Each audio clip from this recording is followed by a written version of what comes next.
What's up, everybody? Welcome to Podcast Now Plus. I'm Alex, and in this video, I want to talk about Batman Arkham Shadow yet again. Talk about the previews that released today. We got a lot of them. They came from the IGNs of the world. They came from the Cabooses of the world, and everywhere in between, right? Lots of journalists and lots of content creators got to go kind of during that Gamescom week, and were flown out, and they were able to play this game. Now, it sounds like they were able to play around the first 45 minutes of the game. And, their opinions of it, well, a lot of the opinions talked about, the tutorials and setting things up. And, well, the reason why so many of them kind of talked about it is because, well, that's kind of what they were able to play, right? You almost have to take the positives and what they liked about in the first 45 and then hope that everything else kind of fills it out, as the rest of the game goes, and that it can kind of continue that path because they all loved it. I mean, I didn't see anybody actually. IGN was a little skeptical of, like, will the story come through? And, there's a little criticism here and there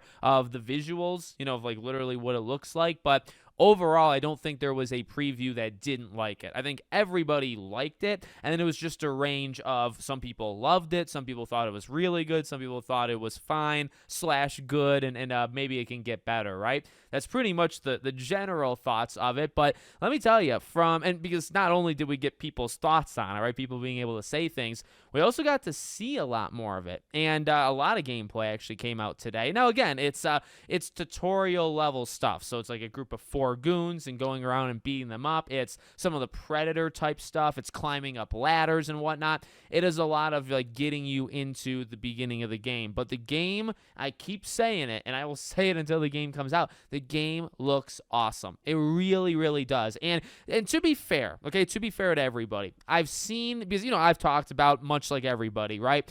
It's bad timing because, like, this is the next Arkham game, and we just came off Gotham Knights. We just came off Suicide Squad, and so we get a new Arkham game, and, it's a VR game.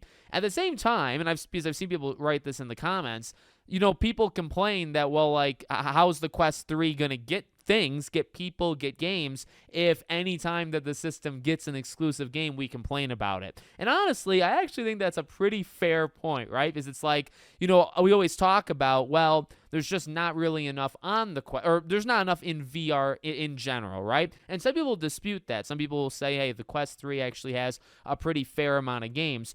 But I actually do understand that side, because if the argument is, well, hey, they don't have enough games, so people just don't have the system, well, the reverse of that should be, well, shouldn't we let these games be exclusive to the Quest 3, right? So that people need to get the system, and then more games will come out to it, right? And it's like, I think it's a fair point, and I think, that talking point is not going to go away. It's not. Like, as the game gets closer, as the game comes out, you're going to see not everybody, but like the main discussion from, I think, the people that don't have it or aren't getting it is going to be, this looks really cool, I wish it wasn't on the Quest 3. That is the main talking point that I've seen just in my own content, right? From people that do not have the Quest 3 and don't plan on getting it is, cool, game looks good, wish it wasn't on, on VR. So, keeping that in mind, we have brought that up and we've talked about it before. What we've actually seen, like, it looks awesome. I mean, I think I have a Quest 2. I've played Beat Saber quite a bit on that thing. I had the PSVR 1. Like,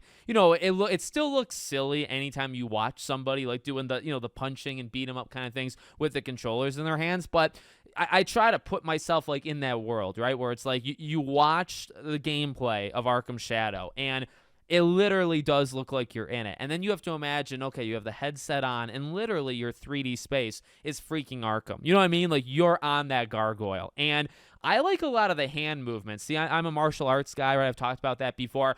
I'm not saying this game is super martial artsy, because you have some like weird kind of hook punches and other things that are going on, but I really like the idea of, like just straightforward jabs, or when you're on the gargoyle, you're literally like pulling people up and then throwing them, right? That seems to be the animation, is you're kind of grabbing them by the shoulders, then the camera switches to you being back up on the gargoyle, and then you have them and you push them, and that's what, kind of ties like the rope to them or whatever. Like, I love that. I love being able to block things, right? They say basically you just have to move your arm in the direction. Like, I think me, with kind of like the martial arts background, I'll be beating somebody up and I'll, do like an actual block against somebody. Like, I think the game is going to be cool. Like I don't really know anything else kind of to say about it, right? And it seems like a full game. I mean, that's really what we've heard in the previews today. There's tons of collectibles to find that you kind of pick up and throw against something, right, to break it. And seems like from the video footage, there's quite a few collectibles. There might be over 100 of them, in the entire game. They were able to play the first 45 minutes, and obviously it goes longer than that. This might be a 3, 4, 5, 6 hour type game, whereas like Batman on the PSVR 1, right? That was like an hour and a half max, and that was more of like a tech demo type thing. This should be double, if not triple that. So I think people are going to get good value. I think it looks fun. I think the main takeaway we heard today is it's literally, maybe not like Arkham Knight, but it's literally like what you think of the Arkham games, say Asylum or City, with combat, with free flow, with the Predator missions and being able to take out enemies, gliding and kicking them and doing like your ground takedowns. Like if you think of, and probably the more like earlier days Arkham, right? Because you just had kind of less gadgets. So you think of Arkham Asylum with like the gel and the Batarang, and then you just put it in VR. Like that's, and then you have a new story, I guess, right? Like that's really what this is. I guess you have, Roger Craig Smith obviously coming back.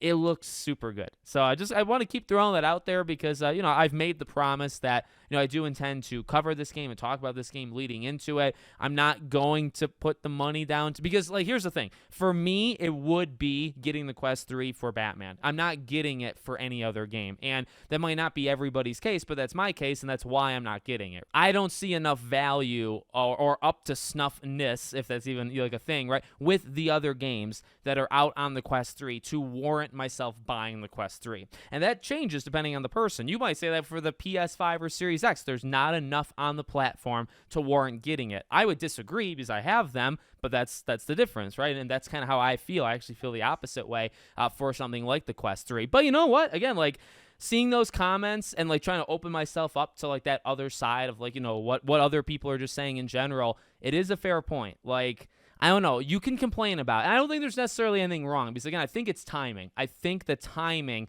of having this game come out for WB is really bad, because you just had Suicide Squad and you had all the stuff with Kevin and all that jazz. So I don't think it's the right time to have an Arkham game coming out and then it's not a console thing, it's a VR thing. Like, I get that. And I think you can complain about that till the day the game comes out and to the day after the game, as long as you want to go.